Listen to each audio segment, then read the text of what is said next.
Glória a Deus. Eu cumprimento a todos com uma boa noite na paz e na graça do Senhor Jesus, amém? Glória a Deus. Antes de nós tomarmos os nossos assentos, nós temos aqui um pedido de oração. Está escrito assim: orar por Daniela, que está com câncer. Eu imagino que não a conheço, não sei quem é, mas eu sei que o nosso Deus conhece e Ele sabe quem é. E esse momento é um momento em que eu quero unir a minha fé juntamente com a fé dos irmãos, porque eu sei que eu estou dentro de uma igreja cujo povo crê que Deus é aquele que tem poder para curar. Amém? Estou certo na minha crença, amados? Sim ou não? Amém? Você pode dar um glória a Deus? Oremos então. Querido Deus e Pai, no santo nome do Senhor Jesus, nós viemos a Ti, em favor desta jovem, Senhor Deus, desta pessoa, desta mulher, Daniela, que está com câncer. Pai, nós sabemos que o Senhor é o Deus que cura, o Senhor é o Deus que sara, o Senhor é o Deus que dá saúde, o Senhor é o Deus que dá vida, Senhor.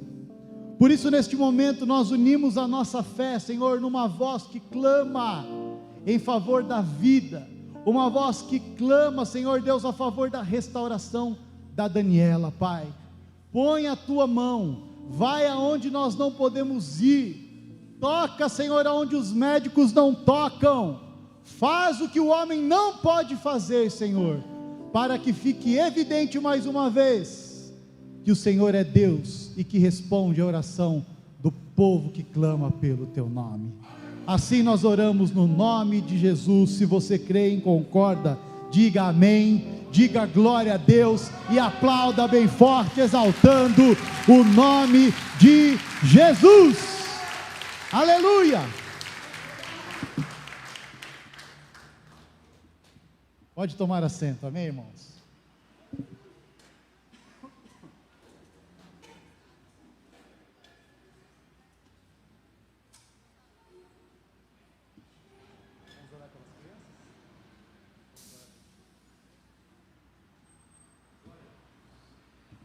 Glória a Deus. Vamos orar pelas nossas crianças, amém, irmãos?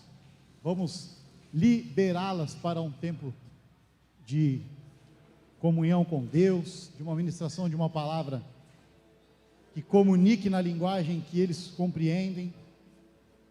Bendito é o nome do Senhor. Aleluia. Glória a Deus. Levante as suas mãos, oremos. Deus querido, em nome de Jesus, nós mais uma vez oramos a Ti, Senhor Deus, neste momento em favor das nossas crianças. Senhor, nós queremos rogar que o Senhor abençoe este trabalho cada vez mais, e que elas possam crescer no conhecimento e na graça do Teu nome. Abençoa, Senhor, a pastora Andréia, dê ela sabedoria, o Isaac, Senhor, todos aqueles que cooperam neste ministério, para que tudo flua para a glória do Teu nome. Assim nós liberamos abençoando estas vidas, no nome de Jesus, amém. Glória a Deus. Irmão, sem mais delongas, abra a sua Bíblia, no Evangelho de Mateus, no capítulo de número 1.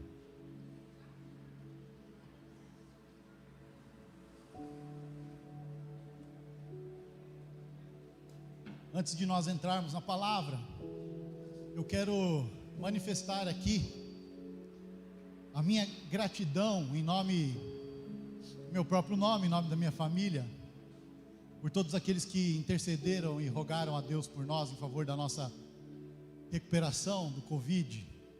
Agradeço o pastor José, Nice, pastora Gislene, pastor Pedro Aguinaldo, toda essa frente pastoral que certamente nos cobre em oração. Isso é muito reconfortante para nós. Fico feliz de poder estar de volta no altar da igreja, pregando a palavra, que é o que realmente me completa como servo de Deus. Fazer a obra de Deus me faz me sentir pleno como ser humano, como um homem, como alguém que foi chamado e escolhido por Deus.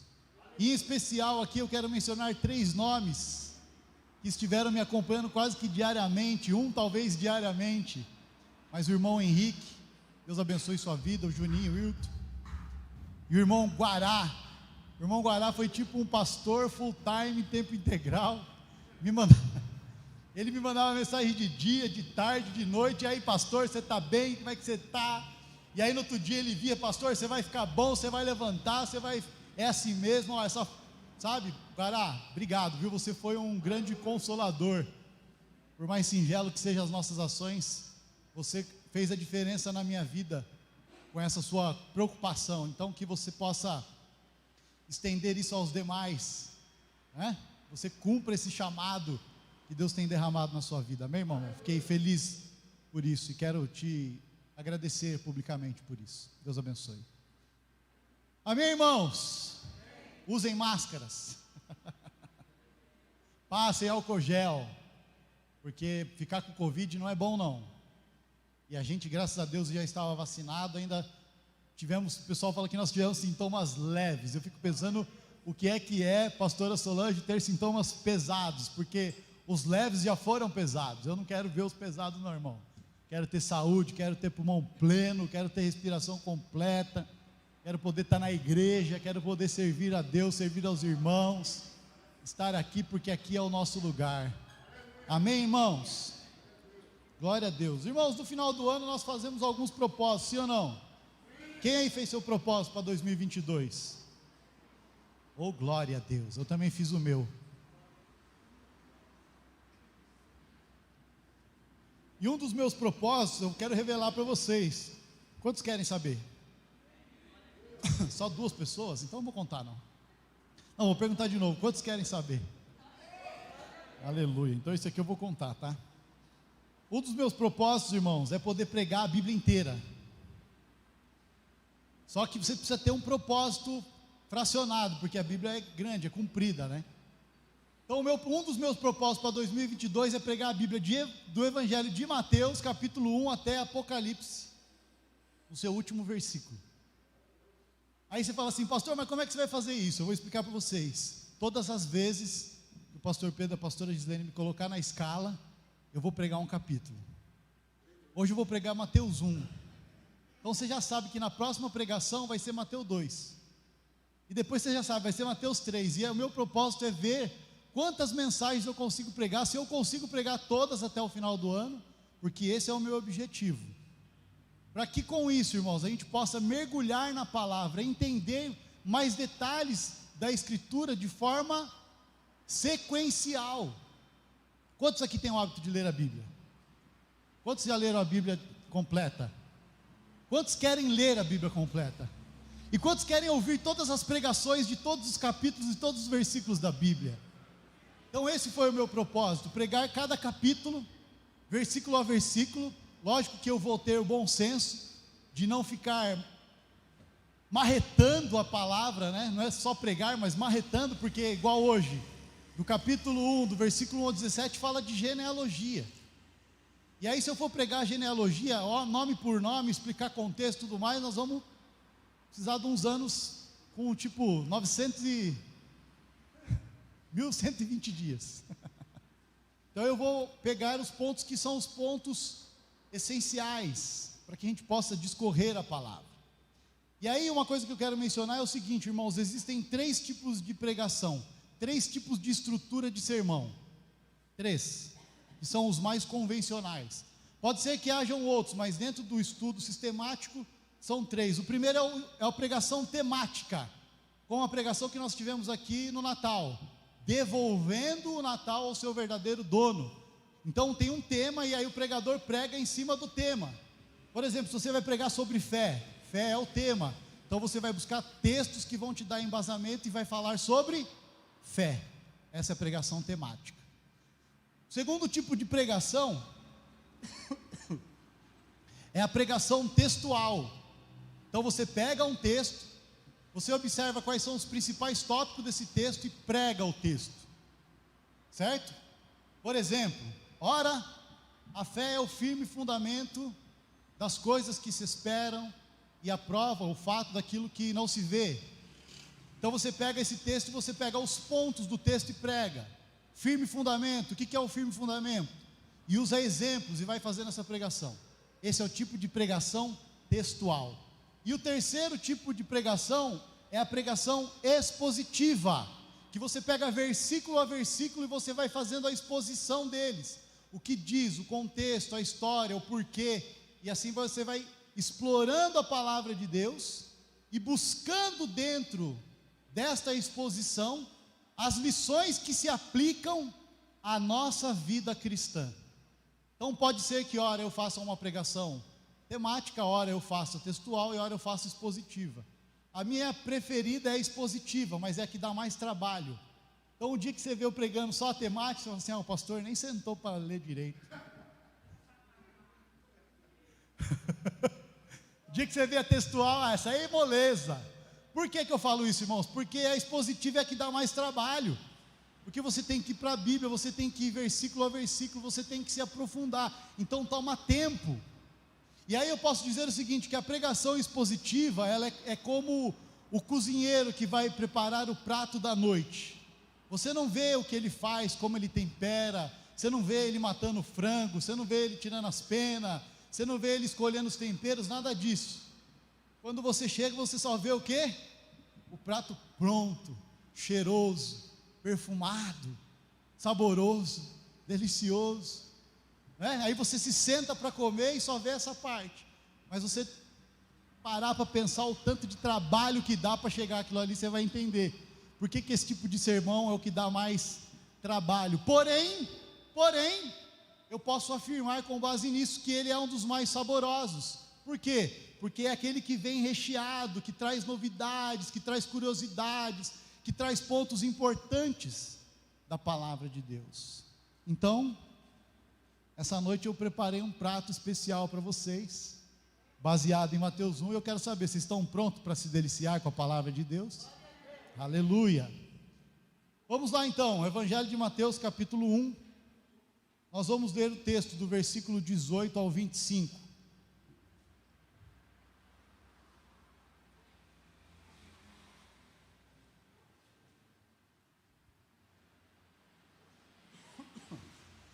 Evangelho de Mateus capítulo 1, 18 ao 25. Todos acharam? Amém? Vocês estão prontos? Quem está pronto, diga amém. Glória a Deus. Está escrito, ora, o nascimento de Jesus Cristo foi assim: estando Maria, sua mãe, desposada com José, antes de se ajuntarem, achou-se ter concebido do Espírito Santo. Então José, seu marido, como era justo e não queria infamar, intentou deixá-la secretamente. E projetando ele isso, eis que em sonho lhe apareceu um anjo do Senhor dizendo: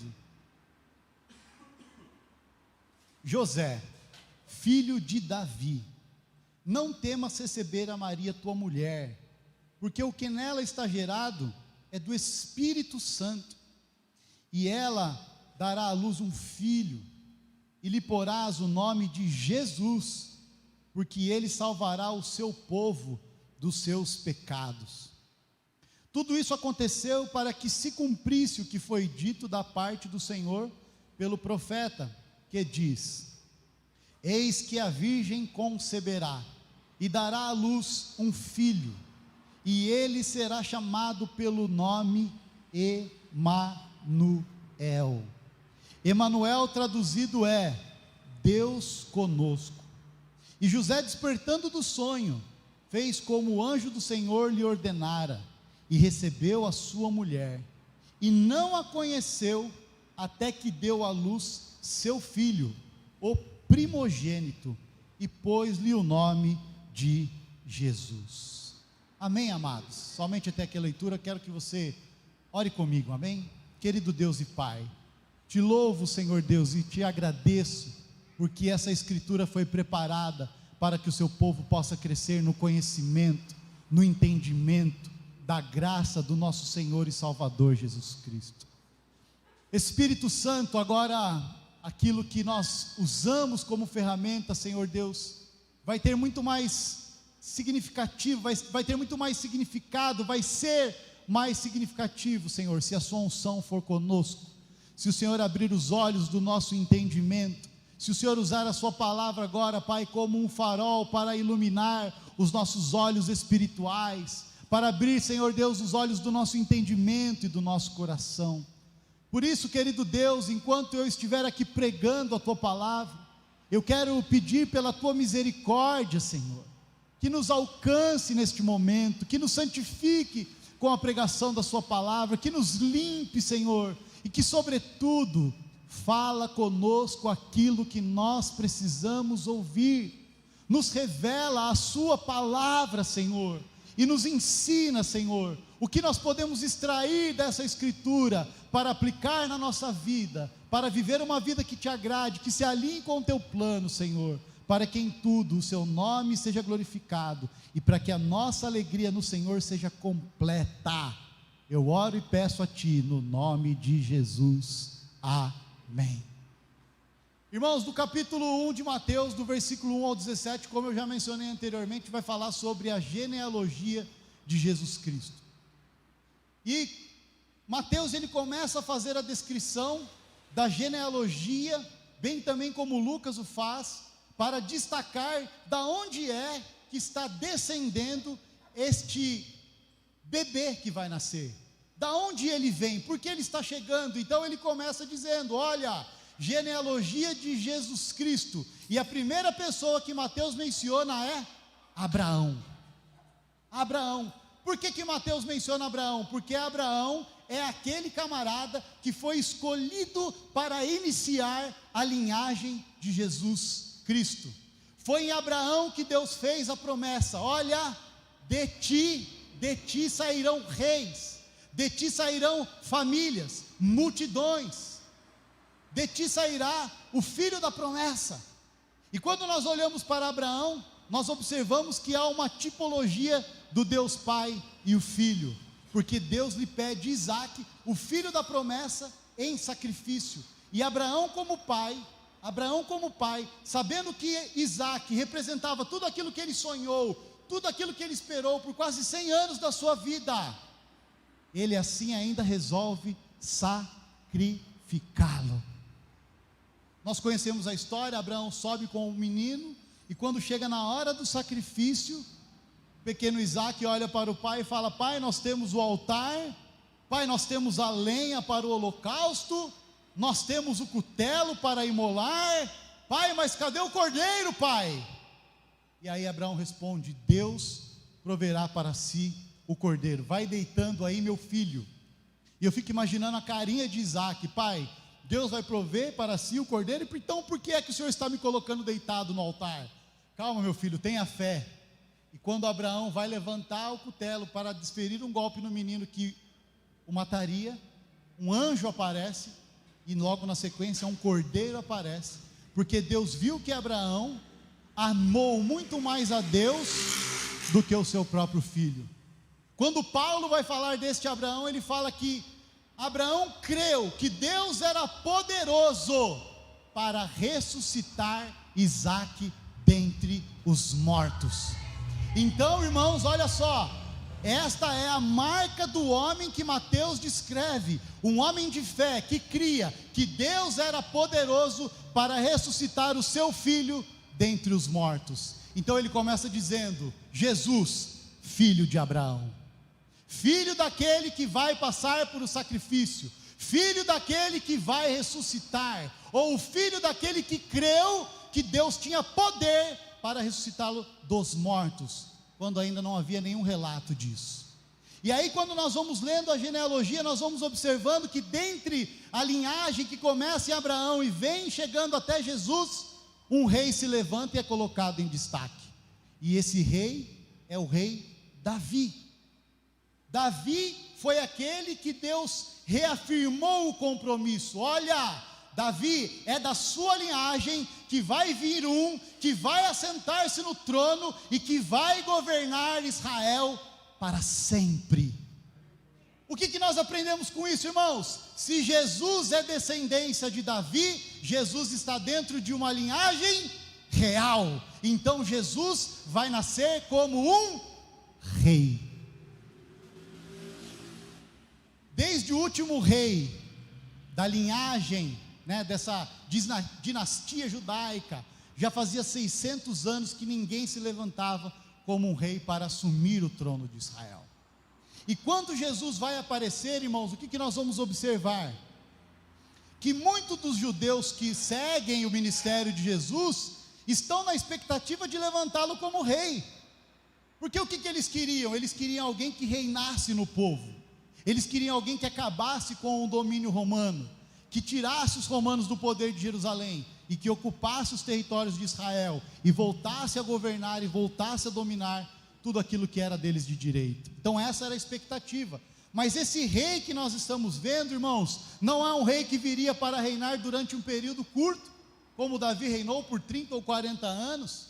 Mas esse rei, irmãos, que nós temos a expectativa de recebê-lo ainda, é um rei que vai nos governar eternamente. O seu reino é um reino eterno, e ele vai governar juntamente com o seu povo. Se você faz parte do povo que pertence ao reino deste Deus, se eu fosse você, eu já estava dando um glória a Deus.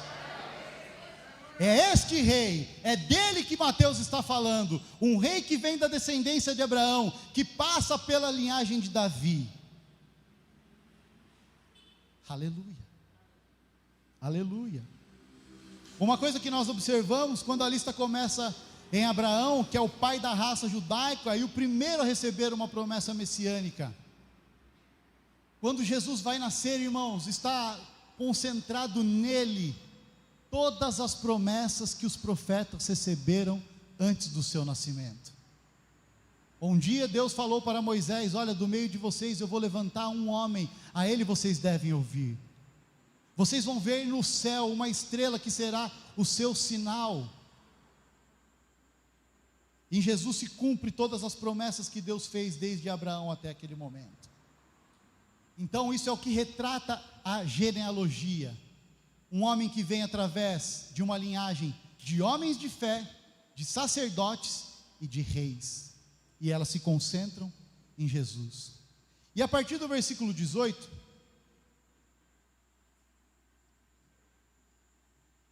nós começamos a observar a história de um casal, de um jovem casal. Então no versículo 18 está escrito assim, estando Maria sua mãe desposada com José, antes de se ajuntarem, achou-se ter concebido do Espírito Santo.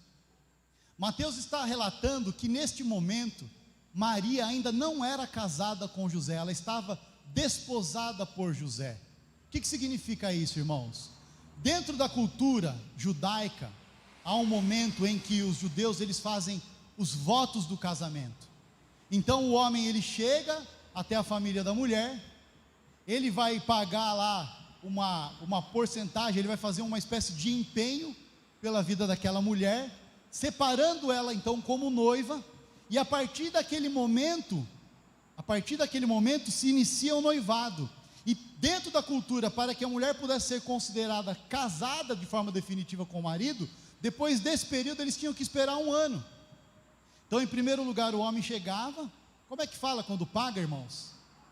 Um dote, muito bem, então ele paga um dote e ele faz ali os seus votos de casamento. E depois, somente depois de 1 ano é que ele volta e busca a mulher, para que então os dois possam se unirem nos laços do matrimônio e viver felizes para sempre como marido e mulher. Mas o que a palavra de Deus fala? Que havia um intervalo, e que no meio desse intervalo houve um evento que deu a José todos os motivos para querer então romper com ela. E segundo a tradição, irmãos, lá em Deuteronômio 22, 23, 24, diz o seguinte: que dentro desse período, se houvesse qualquer tipo de traição, aquele que traiu, ele era punido com pena de morte. Então o que aconteceu? Quando José ele descobre que no período em que a Maria estava desposada com ele, ela recebe o fruto, o fruto do Espírito, e ela engravida, naquele momento o que ele poderia fazer? Ele poderia denunciar Maria. E aí o que aconteceria com Maria? Ela se enquadraria dentro do crime da lei e ela teria que pagar com a morte. Mas o que acontece? A Bíblia vai contar para nós e nós vamos chegar lá, mas eu preciso fazer esse relato. que entre os dois havia uma relação íntima de amor. Meninas que querem casar e meninos que querem casar, olhem para este casal. Porque nesse momento José teria toda a legalidade. Você está rindo debaixo das máscaras? José teria toda a legalidade de falar assim: Maria, é o seguinte, você quebrou o voto do noivado, eu não vou mais continuar com você. E aí a Bíblia fala que ele intenta fazer o quê? Dar uma carta de divórcio para ela secretamente. Olha, eu vou dar uma carta de divórcio para você, você toca a sua vida, segue seu rumo, e eu vou seguir o meu. Mas aí a Bíblia vai contar, irmãos, que parece que Maria não teve tempo para conversar com José, para explicar para ele: ô José, meu querido, você não está entendendo, filhão, eu fui escolhida pelo Senhor, eu fui escolhida pelo Altíssimo, e o Altíssimo me escolheu para gerar aquele que vai ser o Salvador do mundo. Mas Maria, ou por falta de oportunidade, ou porque talvez tivesse dificuldade de explicar, não falou com José. Vocês mulheres imaginam como seria difícil isso? Você está noiva, seu marido pagou o dote, pensa, pastor Aguinaldo, fez as juras de amor para a pastora Solange, com 6 meses você chega lá, ela está aquela leve barriguinha, Solange olha e fala: Aguinaldo, se eu te contar o que aconteceu, você não vai acreditar. E na cabeça de Maria, ele não ia acreditar mesmo, irmãos. Você ia acreditar, irmão Wallace? Mas peraí, você estava minha noiva, nós nem chegamos juntos, e agora você aparece grávida? Então esse era o cenário. Só que por trás, irmãos, dos momentos complicados deste relacionamento, que estava inserido dentro de um plano de Deus, prevaleceu o plano de Deus e prevaleceu o amor. No versículo 19 e 20, a Bíblia fala assim: então José, seu marido, como era justo e não queria infamar, intentou deixá-la secretamente. E olha só agora essa parte, irmãos: e projetando ele isso, eis que em sonho lhe apareceu um anjo do Senhor dizendo: José, filho de Davi, filho do rei, da linhagem real, não temas receber Maria tua mulher, porque o que nela está gerado é do Espírito Santo. Irmãos, que momento é esse? José, a Bíblia fala que José amava Maria, e é fácil a gente perceber isso, porque ele não queria infamar, ou seja, ele podia expor Maria. Olha, povo de Israel, Maria fez um voto de noivado comigo, mas no meio do caminho ela me traiu, ela adulterou os votos, tudo aquilo que ela falou foi da boca para fora, e agora está aí, de barrigão, e ainda está fazendo piada comigo. Ela está me contando que o que está dentro dela é fruto do Espírito Santo. Agora José teve sabedoria, né, irmãos? Porque ele podia fazer um alvoroço, sim ou não? Mas ele preferiu ficar quietinho. Ele olhou, observou, falou: bom, não vou expor a mulher. Puxa vida, foi um deslize, ela escorregou. Quer saber? Vou dar para ela uma carta de divórcio secretamente. Faço de forma particular, digo para ela o porquê: Maria, nesta data eu, José, filho de Davi, estou te dando uma carta de divórcio, porque no meio do trato do nosso noivado, você apareceu grávida. Eu te amo, mas I am sorry, me desculpe, não vou continuar com você. Segue o seu rumo, balança que o fio é teu, partiu e fila anda. Mas aí, irmãos, quando ele estava planejando fazer isso, a Bíblia fala que ele foi dormir. Talvez um sono conturbado, talvez um sono angustiado, porque aquela que ele amava estava numa situação que ele sabia que ele não era o participante. E quando ele coloca a cabeça no travesseiro, a Bíblia fala que Deus traz um sonho para ele, que traz uma revelação. E na revelação ele fala: não temas receber Maria como sua mulher, porque o que está dentro dela é fruto do Espírito Santo. Não tema receber Maria como tua mulher, porque o filho que ela está esperando no ventre é o Salvador do mundo. Não temas receber Maria, continue com ela, fica com ela, porque tudo isso que você está passando faz parte de um plano de Deus, e os planos de Deus são maiores do que os seus. É isso que está acontecendo, irmão. Então Deus intervém e faz com que ele então traga Maria para junto de si e espere para ver os próximos acontecimentos. E aqui, irmãos, eu tenho que destacar um fato interessante, porque tanto Maria quanto José tiveram que ter uma maturidade muito grande para poder administrar isso perante a sociedade, porque gravidez não dá para esconder, sim ou não, irmãos? As evidências vão chegando, a barriguinha vai aparecendo, está no meio da festa, dá um pouco de náusea. Então não tinha como ela escapar, não tinha como ela esconder. E aí, meu irmão, sabe o que José teve que fazer? José teve que confiar nos planos de Deus. Parecia um plano conturbado aos olhos de José, porque essa narrativa, quando nós escutamos, quando nós lemos, dá a entender que é uma narrativa feita na ótica de José, não é uma narrativa feita na ótica de Maria. Não é Maria que está relatando: eu estava grávida, é porque o Espírito Santo me cobriu naquela noite, e aí o meu marido veio, quis me dar divórcio. É José que está narrando, e Mateus está olhando e está trazendo a narrativa do ponto de vista de José. Mas o que eu quero destacar é isso: o casal teve que ter sabedoria para poder conduzir isso, para poder preservar tudo isso no meio de uma sociedade que era extremamente rigorosa. Mas eles perseveraram, irmão, sabe por quê? Porque quando o plano é de Deus, vale a pena você suportar as aflições. Quando o plano é de Deus, vale a pena você suportar momentos delicados, vale a pena suportar os dias de angústia, porque o plano é de Deus, e quando o plano é de Deus, o final é sempre coroado com vitória. Aleluia! Versículo 21 e 23 diz: e ele dará à luz, e ela dará à luz um filho, e lhe porás o nome de Jesus, porque ele salvará o seu povo dos seus pecados.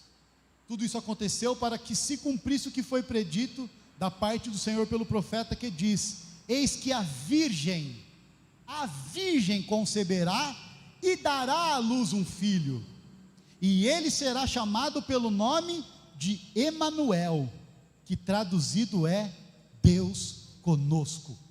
Mais uma vez, irmãos, nós temos que exaltar o chamado deste homem José, porque a profecia está dizendo assim, irmãos, que a virgem conceberá e que a virgem dará à luz. Segura aí que no próximo versículo nós vamos ver. Então, 2 pontos eu quero destacar aqui. Primeira coisa, o nome de Jesus. O nome de Jesus é a expressão hebraica para Jeová salva, aponta para o propósito da sua vinda.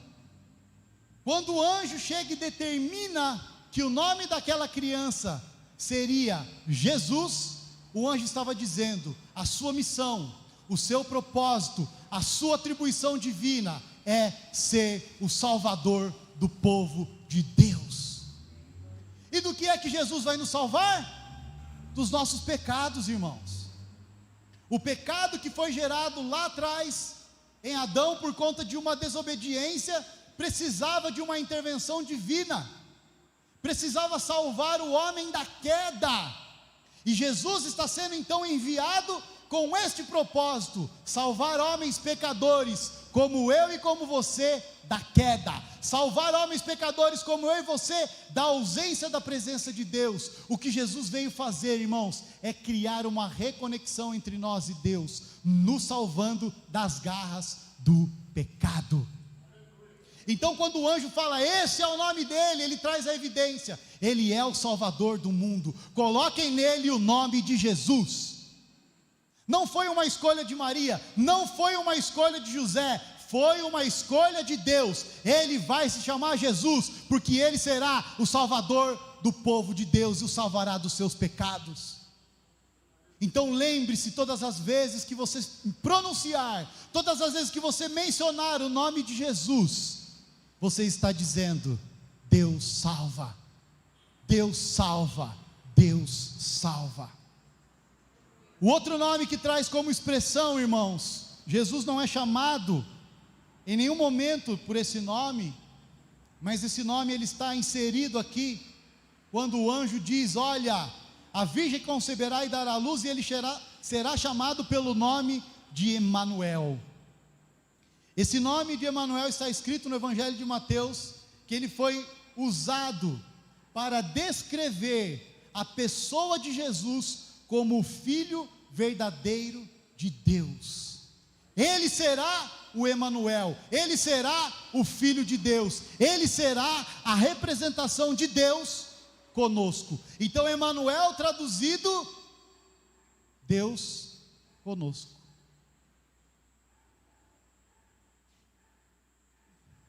E Jesus, irmãos, até hoje ele faz valer este nome.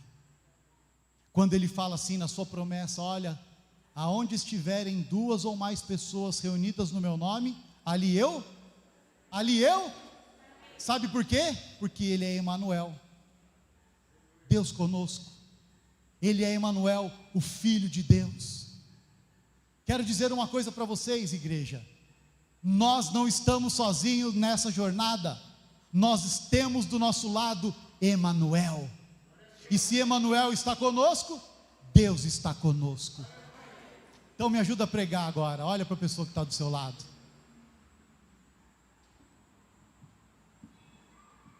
Vocês acharam que ia passar batido, né, sem essa? Mas eu sou o pastor Daniel Calazans. Então fala para ele assim: apesar da sua cara, Deus está com você. Você não vai nem dar um glória a Deus? Você está pregando para quem está do seu lado, está mostrando para ela que Deus está com ela, irmãos, que as atribuições de Emanuel se manifestam até hoje. Eu preciso dizer algo para vocês, irmãos: Deus está conosco apesar de nós. Deus poderia não estar conosco, mas Ele escolheu estar conosco. Deus poderia nos deixar largados, abandonados, condenados ao inferno, mas Ele preferiu estar conosco, e para provar isso, Ele enviou Emanuel. Eita glória! Emanuel!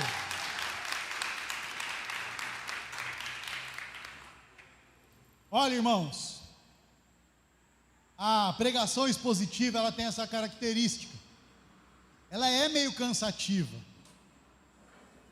Eu sei que outros modelos de pregação, o povo pega fogo, né, dá glória a Deus, mas sabe, irmãos, eu tenho observado o seguinte: uma igreja forte é uma igreja que conhece a Escritura. Uma igreja forte é uma igreja que está embasada na Escritura. A igreja forte é a igreja que está firmada na rocha. Jesus, ele ensina que tem 2 tipos de pessoas: uma pessoa que firma a sua vida na rocha, e uma pessoa que firma a sua vida na areia.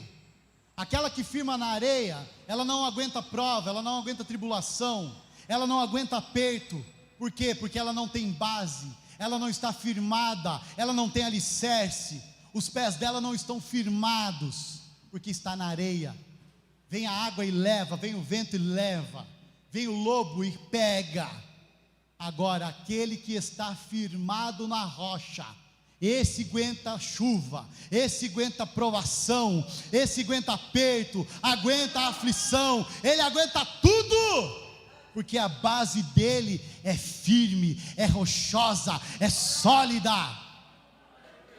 Um crente fundamentado na palavra sabe defender a sua fé, sabe se defender das heresias. A Bíblia chama a Bíblia de espada do Espírito. A Bíblia é a única arma de guerra, de ataque que nós temos. Então nós precisamos, sabe fazer o que, irmãos? Afiar a nossa espada. Olha para quem está do seu lado e fala: irmão, é tempo de afiar a espada. Quanto mais afiada tiver, mais você vai derrotar o inimigo. Aleluia. Versículo 24 e 25 diz assim, ó: e José, despertando do sonho, fez como o anjo do Senhor lhe ordenara. Aleluia! Às vezes um anjo tem que aparecer na nossa frente, a mostrar para nós a verdade, para a gente obedecer o que o anjo ordena, né, irmãos? E aconteceu isso com José. José, despertando do sonho, fez o que o anjo lhe ordenara, recebeu a sua mulher, aleluia, e não a conheceu. Aqui é o ponto que eu falei que eu queria dar um destaque. E não a conheceu até que deu à luz o filho primogênito e pôs-lhe o nome de Jesus. Irmãos, nós conhecemos pouco de José, mas uma coisa eu falo para você: esse José era crente, irmãos. Ele era crente e ele era obediente, porque em primeiro lugar ele soube acatar a revelação divina. Isso prova que ele é crente. Mas somente acatar a revelação divina por palavra é fácil. Aí então o cara tem que obedecer. E aqui a Bíblia está falando, Mateus está relatando, que José não conheceu Maria até que ela desse à luz um filho. Então esse camarada, ele fez parte completa da profecia, porque a profecia dizia: a virgem conceberá, e a virgem dará à luz a um filho. Ou seja, ela seria virgem do momento da concepção até o momento do parto. Agora eu vou falar um negócio para vocês, na qualidade de homem, irmãos, dura coisa é a prova que José passou. Os homens que me entendem, deem glória a Deus. Isso é ser crente, Fernandinho. Receber uma ordem dessa e aguentar e cumprir, irmãos, o cara tem que ser crente. Então toda vez que você estiver num momento de tribulação, homens, que você estiver com sangue nas ventas, e por alguma razão natural, a sua mulher não puder comparecer, lembre-se de José, que sofreu muito mais do que você e não reclamou. Estou pregando para alguém aqui, eu acho. Tem irmã dando glória a Deus, tem irmã cutucando o varão do lado. Está vendo? É a Bíblia que fala. Todavia, irmãs, sejam sábias. Deus deu dons às mulheres, amém? Usem com sabedoria. Vamos lá. José consumou o período do noivado, levando Maria para viver em sua casa, para que Jesus, na ocasião do seu nascimento, fosse o seu filho legítimo e o verdadeiro herdeiro do trono de Davi, conforme foi a promessa. Jesus nasceu rei, irmãos, e ele reina. E um dos nomes de Jesus é Rei dos Reis e Senhor dos Senhores. Para ficar evidente a sua supremacia, as evidências da Escritura, comprovando que a Escritura ela é verdadeira, irmãos, em tudo que ela contém, em tudo que ela diz. Aleluia. Eu já falei de José, não vou entrar nesse tema de novo. E para poder concluir a parte da exposição, por obediência à visão, eles batizaram o seu filho com o nome de Jesus, o Salvador do mundo. Foi isso que aconteceu, irmãos. Agora, que lição que nós tiramos disso? Vocês percebem que tem muitas lições que estão inseridas aqui. E é certo que um outro pregador, que fosse ministrar essa palavra, vai conseguir ter um outro golpe de vista, e trazer outro tipo de lição, e trazer outro tipo de aplicação. Mas eu trouxe 6 lições e 6 aplicações para a nossa vida, que nós podemos extrair desse texto. Então preste atenção, porque eu vou dizer agora. Primeira, muitas vezes os planos de Deus são executados de forma que nós desconhecemos. Cabe a nós confiar que a maneira de Deus é sempre a melhor maneira. Você não sabe como Deus está trabalhando na sua vida. Às vezes acontecem coisas na sua vida que você não sabe explicar. Uma enfermidade, um desemprego, são muitas variáveis, irmãos. Mas o que nós precisamos entender é que a nossa vida não está à deriva, que a nossa vida não está sendo conduzida de forma descontrolada, porque existe um Deus que fez um plano para nós, Então o que nós precisamos fazer é confiar que o plano de Deus é o que vai prevalecer, e que a maneira de Deus trabalhar na nossa vida é sempre a melhor maneira. Olha para quem está do seu lado e fala para ele: aceite que a maneira de Deus é melhor do que a sua maneira. Segundo lugar, assuntos difíceis de explicar, assuntos difíceis de tratar, devem ser colocados na mão de Deus, porque é Ele quem nos justifica. Imagina Maria, irmãos, como eu falei no começo, imagina ela tendo que se retratar: José, não é nada disso que você está pensando, José. Eu estou aqui, José, com essa barriguinha, porque eu fui escolhida pelo Senhor para gerar o Salvador do mundo, José. Não briga comigo, José. Era difícil de explicar, irmãos. Era difícil de tratar, até o assunto era delicado. Mas Maria teve uma sabedoria. Certamente Maria foi para o joelho para orar: Senhor, faz aquilo que eu não posso fazer. Senhor, explica aquilo que eu não posso explicar. Senhor, trata aquilo que eu não posso tratar. Então a lição que nós tiramos daqui é, irmãos, problemas difíceis, assuntos difíceis de tratar, muitas vezes não valem a pena ser tentado resolver com a nossa própria mão. Vai para o joelho, vai clamar, vai orar. Tem alguém te acusando? Vai orar, porque é Deus quem te justifica. Nesta hora, sabe do que eu me lembro? Eu me lembro de Daniel na cova dos leões, acusado de ter feito uma oração a um outro Deus que não a Nabucodonosor. E aí, irmãos, ele foi sentenciado a uma cova cheia de leões famintos. E a história nós conhecemos: ele chega lá, mas ele sai sem nenhum arranhão. E aí ele fica conhecido como o homem que botou os leões para dormir. Mas na verdade, irmãos, o que estava imperando ali era a justiça de Deus, porque ele foi achado justo diante de Deus. Então a sentença final divina poupou Daniel. Se você sabe que você é o justo da história, o que você tem que fazer é descansar, porque é Deus quem vai te justificar. Assim como Ele justificou Maria, assim como Deus interveio no meio da vida dela para mostrar: olha, eu estou com Maria, o que está no ventre dela é coisa nossa, é coisa minha, fique em paz, recebe a mulher, porque eu estou fazendo o meu plano. Em terceiro lugar, irmãos, terceira lição que nós aprendemos: o Espírito Santo é o nosso consolador para momentos difíceis da vida. Maria e José tiveram um momento difícil, querendo casar, estavam noivos, apareceu essa gravidez no meio do caminho. Mas quem é que aparece no meio de tudo isso, irmãos? Aparece o Consolador. Então eu não sei como é que você entrou aqui nessa noite.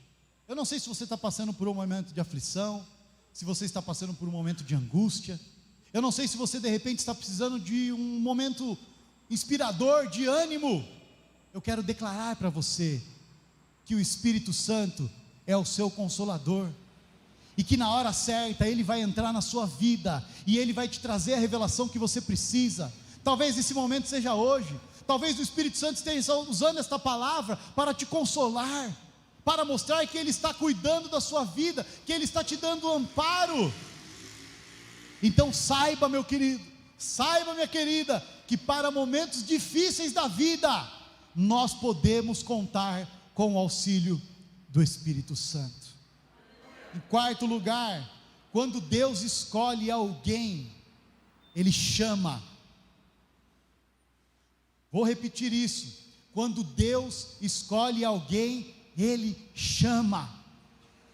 O próprio Deus, pastor José, faz ficar evidente para a pessoa que ela está sendo chamada por Deus. Quando Deus chama alguém, irmãos, Ele capacita. Agora, você sabe como é que Deus capacita? Não é só na teoria, irmãos, não é só na palavra, é na prática. É na prática. Então tudo aquilo que você vai precisar desenvolver, tudo aquilo que Deus sabe que precisa desenvolver em você, Ele vai fazer te capacitando, e Ele vai te capacitar na prática. Ele vai te colocar em situações que você achava assim: essa é muito difícil, para mim não tem saída. E aí o próprio Deus vai dizer para você: não temas, porque eu sou contigo, eu sou o Emanuel, eu sou o Deus conosco, eu estou presente, fui eu que chamei, se eu chamei, eu capacito. Quando Deus chama, Ele capacita. E quando Ele capacita, irmãos, Ele envia. Assim como Ele fez com Maria e fez com José. Ele escolheu Maria, capacitou José, enviou Maria, enviou José.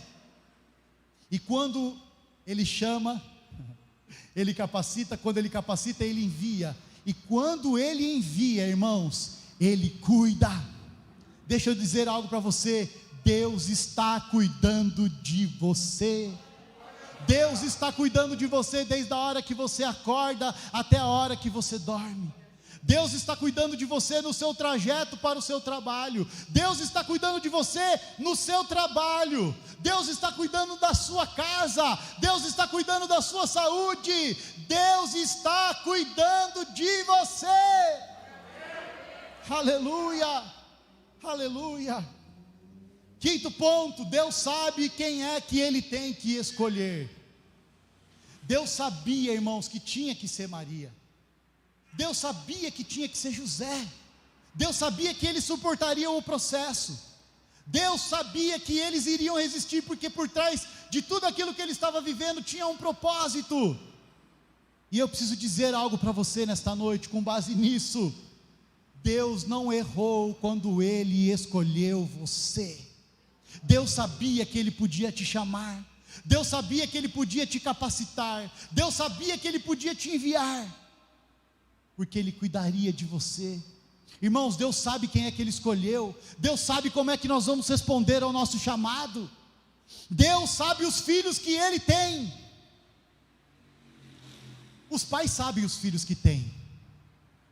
E os pais sabem como tratar cada um dos filhos, sim ou não? Hein, mamães, hein, papais? Se nós que somos a criatura sabemos como conduzir isso, imagina o Criador. Deus te conhece em cada detalhe.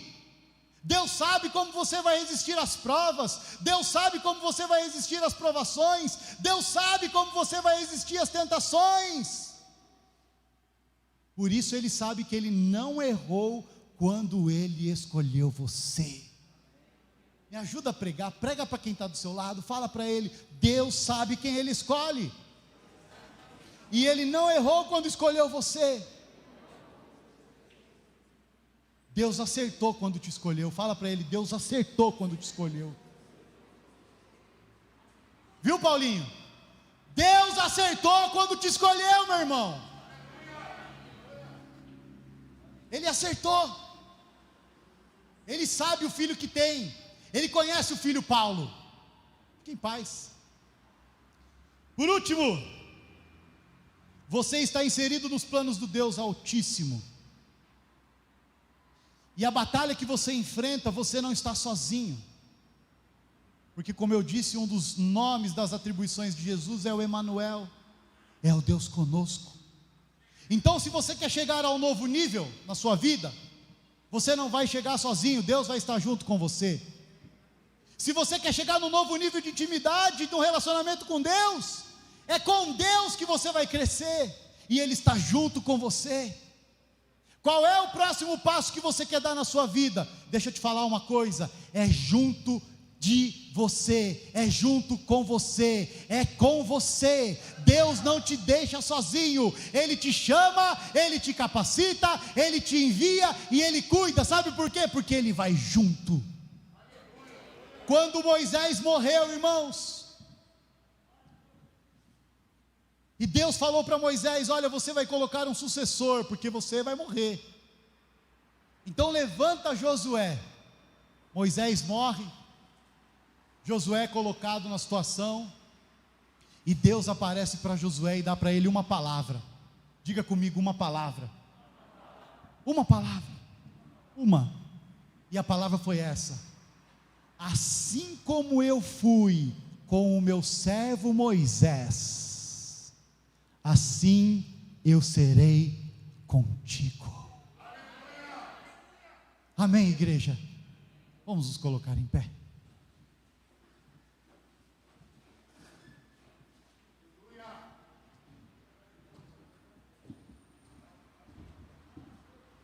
Vamos orar, irmãos, enquanto o grupo de louvor se apronta aqui.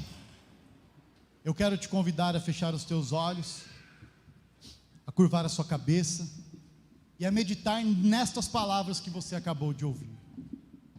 Oremos. Querido Deus e Pai, no santo nome de Jesus Cristo, nós nos colocamos diante do Senhor, Pai.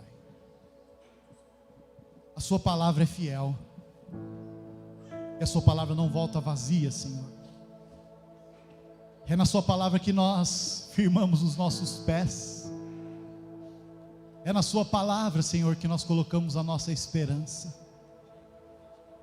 É na sua palavra, Senhor, que nós colocamos a nossa confiança. E é por isso que nesta noite, Senhor, eu juntamente com a tua igreja, quero te agradecer, Pai, pela tua palavra. Ah, Jesus Cristo de Nazaré, como é bom, Senhor Deus, te ouvir. Como é bom ouvir a voz do teu Santo Espírito. Saber que o Senhor é o nosso Consolador. Saber que o Senhor é o nosso Salvador. Saber que nós precisamos de um Salvador e que no Senhor nós encontramos este Salvador, Pai. E este Salvador é completo. É completo porque nos chamou. É completo, Senhor Deus, porque nos capacitou e tem capacitado, e nos tem enviado, Senhor Deus, e tem cuidado de nós nesta jornada. Nós não estamos sozinhos, nós não estamos desamparados, nós estamos, Senhor Deus, cheios da tua presença, cheios do teu Espírito, porque o Senhor envia a sua palavra, Senhor, para alcançar o nosso coração, de acordo com a nossa necessidade. E eu sei, Pai, pela tua escritura, que nesta noite o Senhor falou com muitos aqui, para levantar, para confirmar a aliança, aleluia, para validar, Senhor Deus, alguns pensamentos que estavam aí talvez sem conexão. Por que eu estou passando por isso? Por que eu estou vivendo aquilo? Mas aí vem a sua palavra, Senhor, que nos conforta, que nos ensina, que nos faz saber que nós não estamos sozinhos nesta jornada tão complicada, Senhor. Essa jornada muitas vezes escura, essa jornada muitas vezes solitária, Senhor Deus, do ponto de vista humano, mas nunca do ponto de vista espiritual, porque nós estamos debaixo de uma palavra, e palavra essa que nos garante, Senhor, que o Senhor jamais vai nos desamparar, que o Senhor jamais vai nos abandonar, que o Senhor jamais vai nos rejeitar, mesmo tal qual nós sejamos como somos, porque o Senhor nos escolheu, porque o Senhor pagou um preço, porque o Senhor fez uma profecia, revelou ela, validou ela no teu Filho, Senhor, e até hoje faz, Senhor, estas palavras continuarem ecoando na vida do seu povo, daqueles que o Senhor marcou, daqueles que o Senhor já selou, Pai. Olha aí, ó, ora cantarabachurimi canterebarás. Você que é um selado do Senhor, você sente um toque dele agora aí?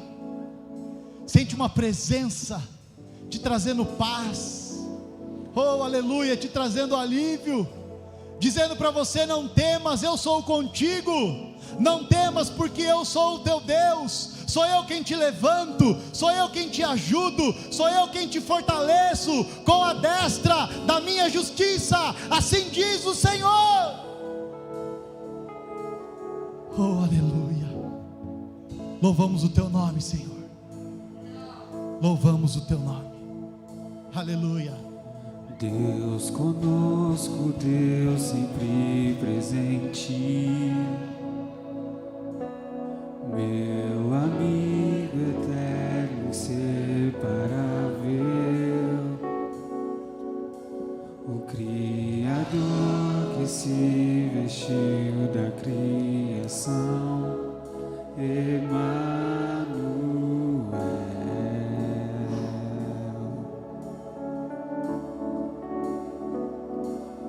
Deus conosco, Deus sempre presente.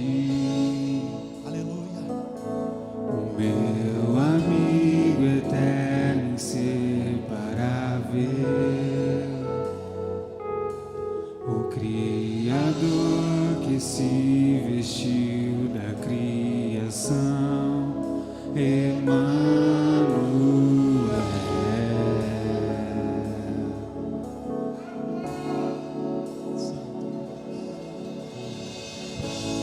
as mãos que sustentam o universo sustentam o meu coração. A voz que falou e tudo se formou me chama pelo nome.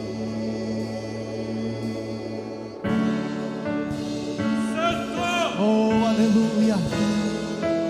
Ele te chama pelo seu nome, meu irmão, minha irmã.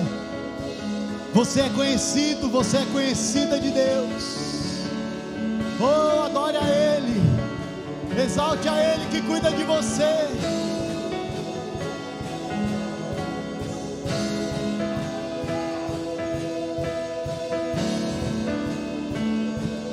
Deus conosco, Deus sempre presente.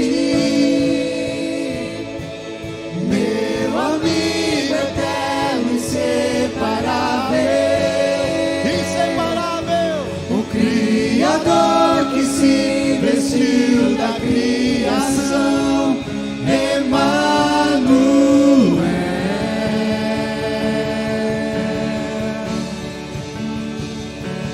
Deus conosco, Deus sempre presente. Meu amigo eterno, inseparável, o Criador que se vestiu da criação, Emmanuel.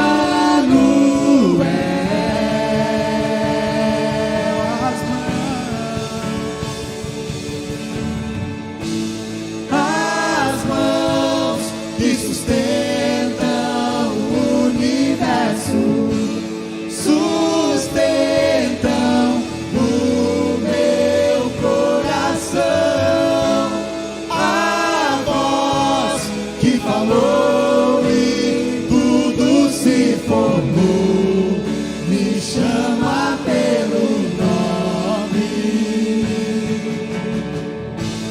As mãos que sustentam o universo sustentam o meu coração.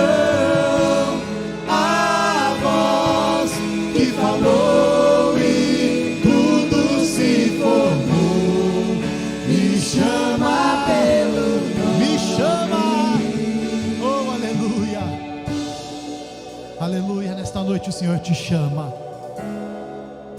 Você é conhecido e conhecida de Deus.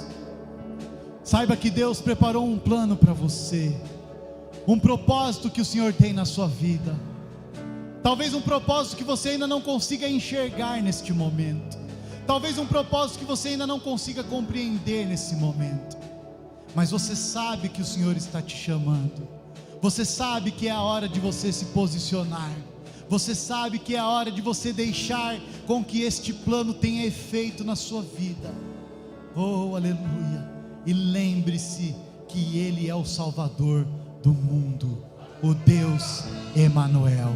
Amém? Aplauda bem forte o nome dEle. Ele é santo, santo, santo, santo. Aleluia.